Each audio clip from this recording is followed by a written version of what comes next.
C'est une information qui vient de nous parvenir et qui pourrait se confirmer dans les jours à venir selon une source très proche du CNRD.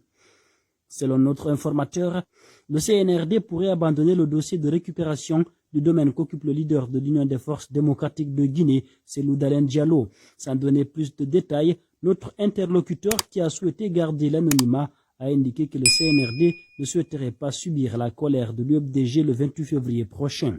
Poursuivant, il ajoute, je cite, « Vous savez, c'est très difficile de gérer les choses avec cet entourage du colonel, même si lui ne veut pas d'histoire. Ceux qui l'entourent le poussent à être dur et à camper sur sa position de vouloir récupérer le domaine occupé par Cellou Dalein Diallo à tout prix. » Fin de citation. Alors que nous sommes à 5 jours de la date limite indiquée par le CNRD, beaucoup se demandent si Cellou Dalein Diallo va quitter son domicile ou pas. Le leader a déjà attaqué cette décision du patrimoine bâti devant les cours et tribunaux de la Guinée. À peine ouvert ce mercredi, les débats ont été renvoyés au 25 février prochain pour la suite.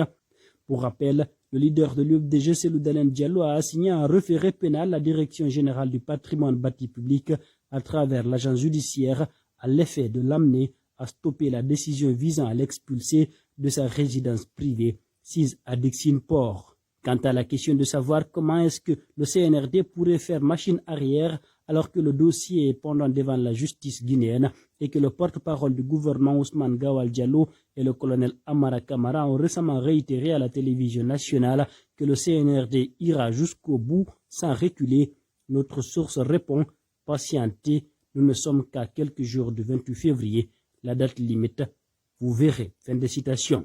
Le principal concerné a quant à lui indiqué qu'il reste serein et qu'il ne se reproche de rien quant aux conditions d'acquisition de ce domaine. À qui reviendra ce domaine dans les prochains jours, mois ou années? Pour l'heure, difficile de répondre à cette question avec exactitude. Le sujet est sur toutes les lèvres. Comment Cellou Dalein Diallo a-t-il acquis ce domaine? Qui est de la légalité de cette opération qui s'apparente à une expropriation?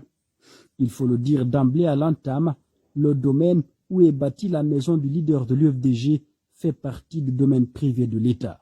Toutefois, il y a une nuance de taille qui mérite d'être levée.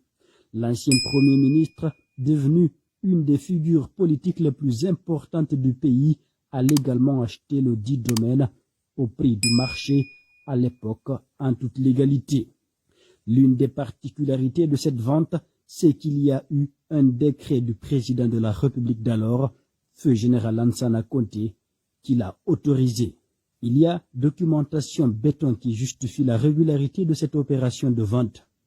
Décret du président de la République, quittance du patrimoine bâti, titre foncier, chèque de banque, bref, Cellou Dalein Diallo ne s'est pas emparé du domaine comme un délinquant, confie un connaisseur de dossier au micro du site africaguinée.com.